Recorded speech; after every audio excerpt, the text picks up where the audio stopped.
Olá, meu nome é Josiane Buzac, eu sou nutricionista e eu vim conversar aqui hoje com vocês sobre alimentação, estudo, memorização, aprendizado. Será que tudo isso tem alguma coisa a ver? Tem muito a ver. Quando a gente fala de cérebro, a gente fala diretamente de nutrientes e esses nutrientes vêm da nossa alimentação. Claro, nosso corpo exerce um monte de reações bioquímicas para que isso aconteça de uma forma satisfatória. Acontece que grande preocupação existe em torno da alimentação dos jovens, crianças, jovens adultos. Por quê? Porque normalmente é baseada numa alimentação não saudável. O que seria isso? Aquela chamada comida de lanchonete. A preferência por alimentos mais gordurosos, por excesso de açúcar, de sódio, de conservantes, farinha branca, e isso tudo pode prejudicar o seu raciocínio. Numa corrida, por exemplo, numa prova do Enem, uma pessoa que se alimenta dessa comida ocidental pode ter um prejuízo muito grande frente a um concorrente que se alimenta bem. Por quê? Todo o organismo daquela pessoa que se alimenta bem está colocando à disposição as vitaminas, minerais, tudo que o cérebro dele precisa para que ele esteja atento àquele momento e tenha aprendido e absorvido tudo que ele viu nas aulas, na vida e tudo que a gente precisa também de uma inteligência emocional na hora de provas, né? Eu estou em casa, eu estou com um caderninho onde eu anotei as principais ideias. Então, se eu olhar para baixo, não liga não que eu estou pegando os pontos principais para não faltar nada nessa conversa. Bom, quando a gente fala de alimentação, a gente fala também de trato gastrointestinal. Começa na boca, a digestão começa na boca pela saliva, você já deve saber disso. Passa pelo esôfago, vai para o estômago. A partir do estômago e intestino são os nossos principais órgãos de absorção, digestão, metabolização desses alimentos. Bem, então, quando a gente fala de estômago, o estômago eu sempre falo que não tem dente, então a gente precisa mastigar bem aqui, usar os dentes, usar a força da mandíbula para triturar esse alimento, comer com calma e entregar esse alimento mastigado para o estômago fazer o seu trabalho, que vai ser secretar substâncias, enzimas, a presença do ácido clorídrico para iniciar essa digestão. Mas essa digestão vai ser concluída no intestino, principalmente no intestino delgado, que é muito comprido. Esse intestino, ele tem tanta importância de digestão e absorção de nutrientes, como a secreção de enzimas, de hormônios, de muitas substâncias que a gente precisa para uma saúde plena, certo? Bem, quando falamos de intestino, não é só isso que ele faz. Você sabia que grande parte da serotonina, já ouviu falar de serotonina? É uma substância do bem-estar, é muito necessária para o nosso bem-estar, para a nossa felicidade, para a nossa rapidez de raciocínio, para a nossa presença de espírito ali numa hora de decisão. E grande parte dela é produzida no intestino e também outras substâncias super importantes para o cérebro. Como isso? O cérebro, ele aloja neurônios, muitos neurônios, não tanto quanto a nossa massa encefálica, nossa massa cinzenta, mas sim, tem a presença de neurônios e coordena toda uma função de movimentos peristálticos, de produção de enzimas, de liberação, de secreção, de comandos para outros órgãos para participar desse processo. E tudo isso depende dos estímulos cerebrais. Então, você percebe que existe uma conexão cérebro-intestino? Então, isso já ficou bem claro. Vou dar um exemplo para você. Acontece uma coisa que você tem medo ou tem ansiedade. Vamos supor, marca uma prova de última hora e você acha que não está preparado. Muita gente tem diarreia. Ou quando você viaja, às vezes fica dias sem conseguir fazer cocô. Isso tudo tem a ver com essa conexão. As nossas emoções, o que a gente libera de substâncias vai interferir nesse processo. Então, falando disso, no intestino, além de toda essa produção de neurônios e de digestão e de todo o processo importante que nós já sabemos que é necessário, que acontece ali, nós temos também bactérias. Trilhões, para falar a verdade, vou até ver minha cola, 100 trilhões de bactérias. Fungos também. São ruins? São necessários para a nossa sobrevivência. Nós temos muitas bactérias no corpo todo, né? Mas ali, elas são extremamente necessárias para esse processo e essa saúde digestiva que eu conversei. Nós vivemos numa simbiose com as bactérias. E falando de novo naquela alimentação ocidental, nós vamos começar a pensar na participação dessas bactérias nessa digestão. Nós temos bactérias, vamos chamar de boas e ruins, mas não são assim boas e ruins. Todas são necessárias, né, para esse processo simbiótico. Simbiose, vocês se lembram, é aquela participação mútua que um beneficia o outro. Então, quando a gente fala de bactérias, a presença de bactérias que geram bem-estar para a nossa digestão, para o nosso metabolismo, é mais benéfica do que as que não geram. Quais seriam as que não geram? Algumas que digerem alimentos mais difíceis, que geram metabólitos que não são tão legais, mas elas são necessárias porque muitas vezes elas são recrutadas para isso. O que acontece que não é legal é o desequilíbrio delas. E o que é muito legal nisso tudo, que é o pulo do gato? Uma alimentação saudável alimenta as bactérias boas. Uma alimentação não tão saudável alimenta aquelas ruins. E isso vai gerar metabólitos, isso vai gerar uma dificuldade maior do seu organismo metabolizar e processar todo esse alimento. Tá. Falando disso, mas tá, Josi, e aí? O que é uma alimentação ruim? Uma alimentação ruim, vamos falar aqui. Ela é baseada em alimentos com alto teor de farinhas brancas. Entra tapioca também, entra farinha de trigo, entra carboidrato de alto índice glicêmico, que é açúcar, alimentos ricos em frutose, aquela frutose da indústria, que é uma frutose processada, não é frutose de fruta. Entra uma alimentação baixa em fibras, que provém de verduras, legumes e frutas. Rica em gordura saturada, rica em carne vermelha, rica em doces e alimentos industrializados, que vai conter aditivos químicos.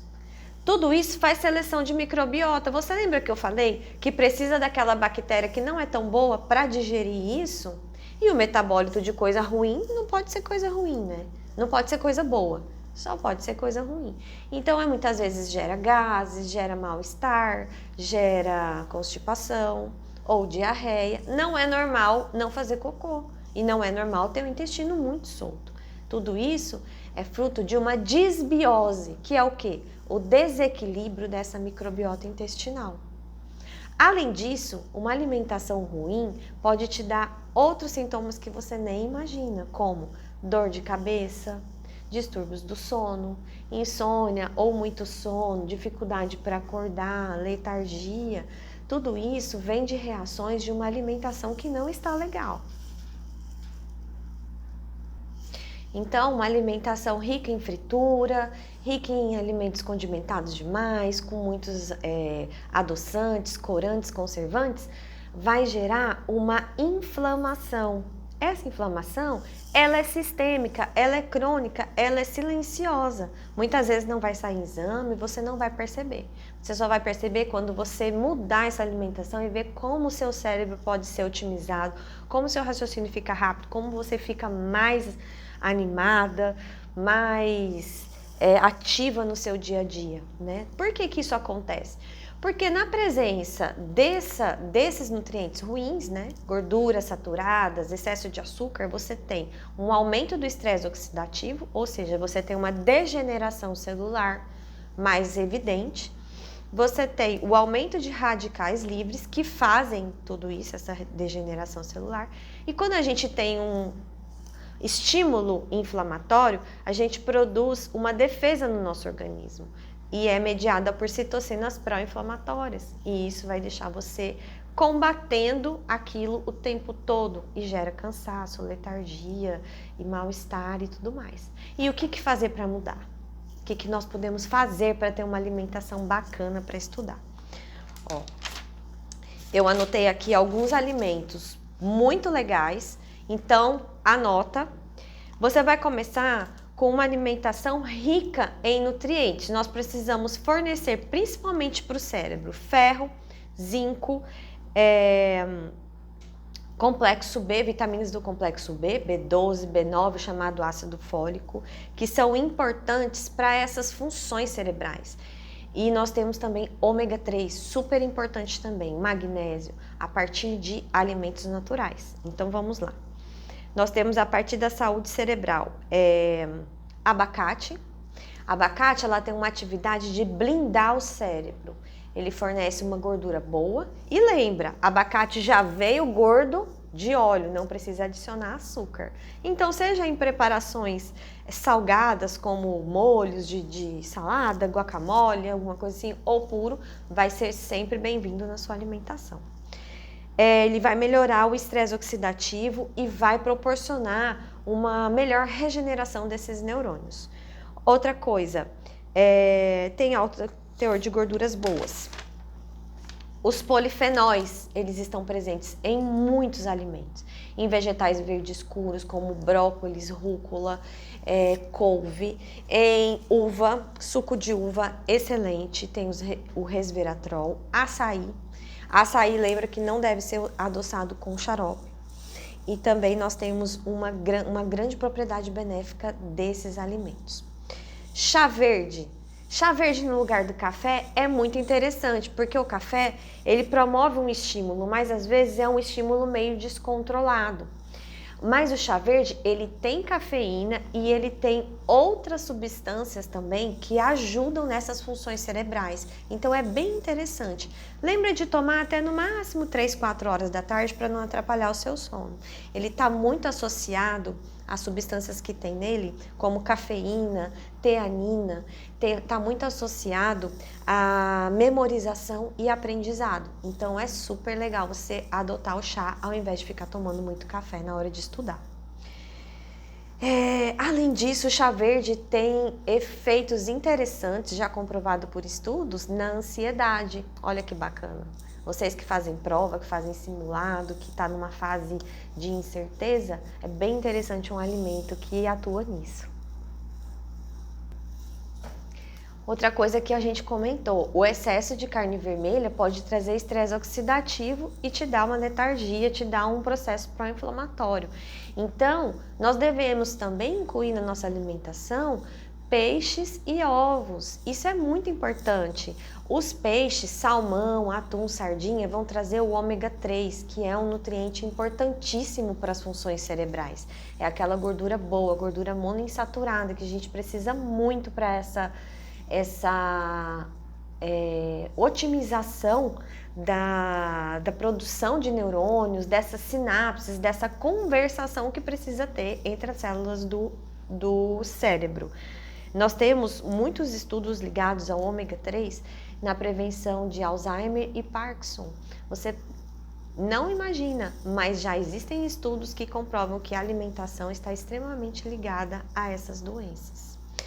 Outra coisa importante para a produção de neurotransmissores, nozes, castanhas, sementes, muito legal. Adicionar aí no iogurte, adicionar em cima de frutas, é bem bacana para também você comer um lanche saudável. Triptofano, o triptofano tá na banana, tá na aveia, tá no mel, tá no mamão, é super importante como precursor daquela substância que eu falei agora há pouco, a serotonina. Então, quando você está se sentindo um pouco para baixo, ou as meninas estão no pré-menstrual, coloca ali uns alimentos ricos em triptofano, você vai sentir um up. O que mais, gente? Alimentos ricos em vitamina C, que é o antioxidante universal, né? Vitamina C, frutas cítricas, mais frutas de uma maneira geral. Vitamina A presente nos alimentos de cor vermelha e amarela, cenoura, mamão, abóbora. Selênio presente nas castanhas e nozes, é tudo muito importante. Então o que a gente precisa ter? Precisa ter uma alimentação equilibrada, rica em alimentos integrais, bem diversificada, e torne aquela comida ocidental, aquela comida de lanchonete, a exceção. Então, mesmo que você goste, deixe para um final de semana. Às vezes eu falo para o paciente para a gente negociar uma refeição livre por semana e a pessoa come aquilo que ela gosta e tal. Nada de dia do lixo, porque comida nenhuma é lixo, né? Lixo a gente joga fora, não come. Maneirar nos doces, mas não trocar por adoçante, porque isso faz mal para aquela microbiota intestinal que a gente acabou de conversar. Outra coisa muito importante, atividade física. A atividade física vai fazer você liberar o estresse, vai fazer você melhorar essa produção de neurotransmissores e vai te trazer um bem-estar muito grande. Muitas vezes descansa, você está cansado, faz uma caminhada, você sente depois descansar. E isso relaxa muito e é muito importante para essa fase tensa que é que antecede a entrada numa universidade, né? Uma entrada numa vida adulta. Muito, muito, muito, muito, muito importante. Eu queria que vocês guardassem para a sua vida. É uma coisa que eu ouvi de um escritor super famoso, William Douglas, que é o guru dos concursos. Ele fala assim: o pior mal do estudante é, enquanto está estudando, quer estar no lazer, e enquanto está no lazer, pensa que poderia estar estudando. Quando a gente divide bem o nosso tempo e dedica aquele tempo com foco, você pode fazer os dois. Então isso é muito importante para que você tenha um sucesso. Se dedicar a estudar na hora que tem que estudar e deixar o seu tempo para o lazer, para o esporte, para estar com a família, com amigos. Isso é super legal e é uma forma também de manter uma vida e uma nutrição equilibrada. Afinal de contas, nós somos um complexo, né? E aí você vai dormir melhor, você vai ter suas funções cognitivas muito melhores. Espero que tenham gostado. Vou deixar o meu e-mail, o meu Instagram, pode me seguir, pode me mandar perguntas se você tiver. E aguardo uma próxima oportunidade de falar com vocês. Beijo!